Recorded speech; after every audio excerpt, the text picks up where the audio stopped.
Welcome back to the channel guys. आज हम लोग बात करेंगे आरएसएस को लेके। प्रेजेंटली आरएसएस काफ़ी चर्चा में है। इसके पीछे एक ही रीज़न है कि आरएसएस पे जो बैन लगा हुआ था 58 ईयर पहले से, वो बैन जो है सेंट्रल गवर्नमेंट ने रिमूव कर लिया है। तब ये बैन कौन लगा था, क्यों लगा था और आगे जाके इसको इतना साल बाद क्यों रिमूव किया गया, ये सारा जो डिस्कशन है आज इसी वीडियो में आपको करेंगे, जिससे आपका जो आइडिया है कम्प्लीटली क्लियर हो जाएगा। तो शुरू करते हैं। आरएसएस मतलब राष्ट्रीय स्वयं सेवा संघ, जो कि एस्टैब्लिश हुआ था 1925 में। अभी हम लोग है 2024 में। इट्स मीन्स के ये लास्ट 99 ईयर्स से ये जो आरएसएस है ये चल रहा है। और ये देश के जब भी मतलब ज़रूरत पड़ा, अगर कहीं कोई बाढ़ आ गया या फिर कोई जगह में कुछ मतलब कोई भी अर्थक्वेक हो गया, ऐसे बहुत सारा इंसिडेंट है जहाँ ये आरएसएस जो है ये प्रोएक्टिवली जाके अपने तरफ से हेल्प किया है। अगर हम लोग देखें इंडिया में डिफरेंट स्टेट में डिफरेंट जगह में आरएसएस का जो संगठन है वो बहुत ज़्यादा एक्टिव है। ऑन द अदर साइड अगर हम लोग देखें कि आरएसएस का जो हेडक्वार्टर्स है जो कि नागपुर में है, तो ये नागपुर में जो हेडक्वार्टर्स है यहाँ बहुत सारे पॉलिटिकल लीडर्स, नॉट ओनली के हम लोग का जो सेंट्रल गवर्नमेंट मतलब अभी जो एनडीए या फिर बीजेपी गवर्नमेंट चल रहा है, इनके leaders. On the other side अगर हम लोग ऑपोजिशन का देखें तो एक टाइम में हम लोग का जो प्रेसिडेंट हुआ करता था प्रणब मुखर्जी, वो भी नागपुर गए थे आरएसएस के जो हेडक्वार्टर्स है वहाँ, वो जाके वो अपना स्पीच रखा। तो प्रेजेंटली जो हुआ है कि अचानक से आरएसएस पे एक मतलब इंफॉर्मेशन आया है, जिससे पता चलता है कि आरएसएस पे पहले एक बैन था, जो बैन अभी सेंट्रल गवर्नमेंट ने रिमूव कर लिया है। और ये बैन क्या था? ये बैन यही था कि अगर आप कोई सेंट्रल गवर्नमेंट एम्प्लॉय हो तो आप आरएसएस का कोई भी एक्टिविटी के साथ जुड़ नहीं सकते हो। मतलब अगर आप एक इंडिया में काम कर रहे हो सेंट्रल गवर्नमेंट के अंदर में, at that point of time आप आरएसएस का कोई भी एक्टिविटी, आरएसएस ज्वाइन नहीं कर सकते हो। आरएसएस का अगर कोई एक्टिविटी हो रहा है उसमें जाके पार्टिसिपेट नहीं कर सकते। तो ये जो बैन था ये एक बहुत पुराना था। अगर हम लोग देखें 1948 में ये बैन पहली बार लगा था सरदार वल्लभ भाई पटेल के द्वारा, और इसके पीछे भी उनका एक अलग ही लॉजिक था। मगर अभी प्रेजेंटली इतना साल बाद आके ये जो बैन है इसको कम्प्लीटली रिमूव कर दिया गया। अगर हम लोग आरएसएस का पास्ट में जाके देखें तो जैसे मैंने आपको कहा कि more than 99 years they are serving India. मतलब इंडिया में जब भी ज़रूरत पड़ा है उन लोग अपने तरफ से प्रोएक्टिवली जाके सबका हेल्प किया है। और हर टाइम आरएसएस का जो एक ही कहना था कि भाई ये जो हम लोग का देश है ये मतलब हिंदू राष्ट्र होना चाहिए।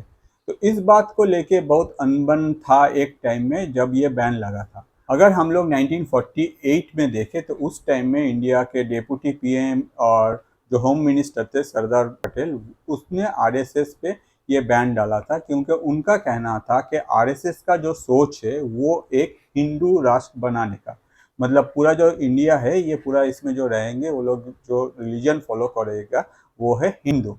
ऑन द अदर साइड अगर हम लोग देखें उस टाइम में जब हम लोग का पार्टिसिपेशन हुआ था, मतलब 1947 के टाइम में जब देश हम दो पार्ट में डिवाइड हो गया था, उसमें बहुत सारे जो मुस्लिम्स थे वो ऑलरेडी हम लोग के देश में रह गए हैं। तो उस टाइम में सरदार पटेल का कहना था कि ऐसा जो हुआ है इसके पीछे जो मेजर रीज़न है, ऐसा ना लगे जो भी दूसरा रिलीजन के जो बंदे हैं उन लोग को ना लगे कि ये हम लोग का देश नहीं है। तो अगर कोई संगठन इस टाइम में प्रोएक्टिवली बोलता है कि भाई हम लोग का जो देश है भारत ये सिर्फ एक हिंदू राष्ट्र होगा, तो उसको हम लोग इसको बैन करते हैं। तो उस टाइम में ये जो बैन है ये इम्प्लीमेंट किया गया था आरएसएस पे। ऑन द अदर साइड इसके बाद फिर से ये बैन रिमूव भी हुआ था और फिर से 1966 में बैन डाला गया था। 1966 में जो बैन डाला गया था वो बैन डाला गया था आरएसएस, साथ ही साथ एक और मुस्लिम संगठन था जमात इस्लामी, उस पे। तो इससे आगे जाके क्या होगा कंट्री में, एज पर द गवर्नमेंट उस टाइम में जो थे वो लोगों का कहना था कि कंट्री में जो डिफरेंट मतलब रिलीजियन के जो पीपल है वो लोग आराम से रह पाएंगे और किसी को ये महसूस ना हो कि ये जो देश है ये हम लोग का नहीं है। और अगर कोई भी संगठन आगे जाके इसका प्रोटेस्ट करता है कि बोलता है कि नहीं भाई ये हम लोग का जो देश है ये सिर्फ एक पर्टिकुलर रिलीजन को फॉलो करेगा, तो उस पर वो लोग बैन डाले। फॉर एग्जाम्पल जो आरएसएस है उन पर बैन डाला गया था। तो ये जो चल रहा था ये बहुत पहले से ही चल रहा था। और लास्ट हम लोग जब देखे एक टाइम में अटल बिहारी वाजपेयी का भी सरकार था, उस टाइम में भी इस बैन को लेकर कुछ बात नहीं हुआ था। उसके बाद मोदी जी ऑलरेडी 2014 से अभी मतलब 2024 हो गया, मोदी जी का जो गवर्नमेंट है इतना दिन से जो चल रहा है उसमें भी आरएसएस को लेकर कोई बात नहीं उठा था। और ऐसा जो बैन था इसको रिमूव नहीं किया गया था। प्रेजेंटली कांग्रेस के लीडर जयराम रमेश ने एक ऑर्डर सामने लाया सबके, जिसमें कहा जा रहा है कि 9 जुलाई 2024 को ये जो बैन था आरएसएस पे, इसको रिमूव किया गया है सेंट्रल गवर्नमेंट के द्वारा। मतलब कोई भी अगर आरएसएस करना चाहता है, सेंट्रल गवर्नमेंट एम्प्लॉय जो है वो लोग कर सकते हैं, या फिर आरएसएस का कोई भी एक्टिविटी के साथ वो लोग अपने आप को जुड़ सकते हैं। इसमें कोई बैन आगे जाके नहीं रहा। तो इसको लेके कांग्रेस और जो अपोजिशन पार्टीज है वो लोग काफ़ी हल्ला मचाए कि ऐसा नहीं होना चाहिए और कंट्री में इसमें जाके आगे इफेक्ट होगा। तो जैसे होता है भाई, कोई भी अगर डिसीजन आता है सेंट्रल गवर्नमेंट का, उसका तो अपोजिशन विरोध करेगा क्योंकि वो अपोजिशन में है, उन लोगों का वही कहना है। ऑन द अदर साइड ये सब बोलते हुए हम लोग को जब ये सारा स्पीच आता है तो हम लोग को एक चीज़ पता चलता है, हम लोग का जो लीडर्स है उन लोग का सोच किस लेवल पे है।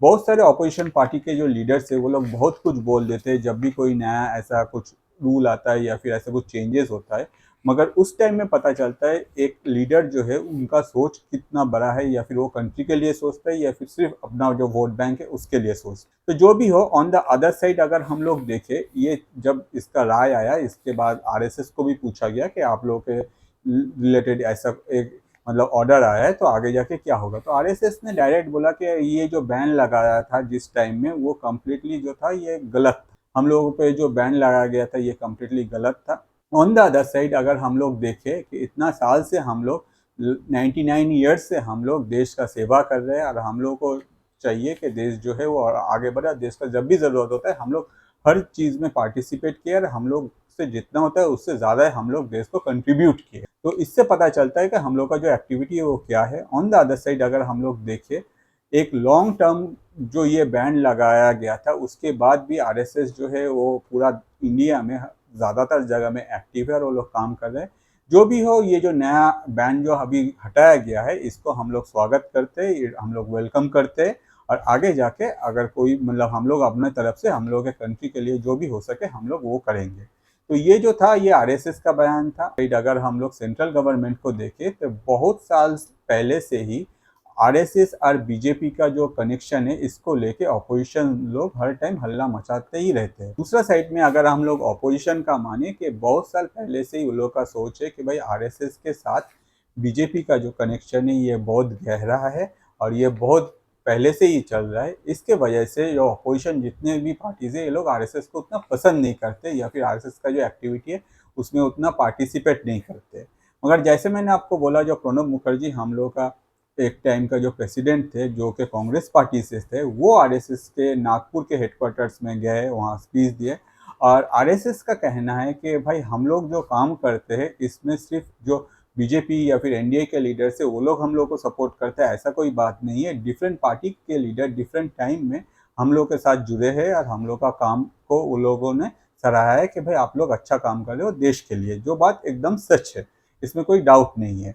ऑन द अदर साइड अगर देखें बीजेपी क्या कहना था इसको लेके कि भाई आरएसएस पे जो ये बैन डाला गया था ये अनकॉन्स्टिट्यूशनल था, क्योंकि बहुत पहले ये डाला गया था और इसका कोई एग्जैक्टली कोई वैलिड नहीं है, इसको पहले ही हटा देना चाहिए था, मगर अभी जाके बीजेपी हटा रहा है।